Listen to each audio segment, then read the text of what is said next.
মাছের মাথা দিয়ে কচুর শাক। এই যে কচুর শাক সেদ্ধ করা হয়ে গিয়েছে, মাথা দুটো ভাজা, কষি দিয়েছে ভাত।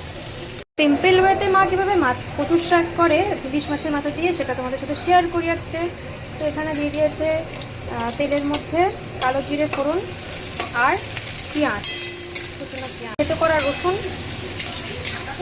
চলে গেল কাঁচা লঙ্কা, চলে গেছে ইলিশ মাছের তেলটার মধ্যে দিয়ে দিয়েছে মা। এখানে অনেক রকম আইটেম রান্না হয়ে যাচ্ছে, আর গন্ধ বেরিয়েছে, ইলিশ মাছের তেল দিয়েছে, ব্যাস গন্ধটা বেরিয়েছে রেডি। তেলের মধ্যে কচুর শাক দেওয়ার পরেই মা দিয়ে দিচ্ছে মাছের মাথাটা, দিয়ে দেবে নুন আর হলুদ, ভালো করে এখন কষিয়ে তেল ছাড়বে, জল ছাড়বে, তারপরে হবে রান্না।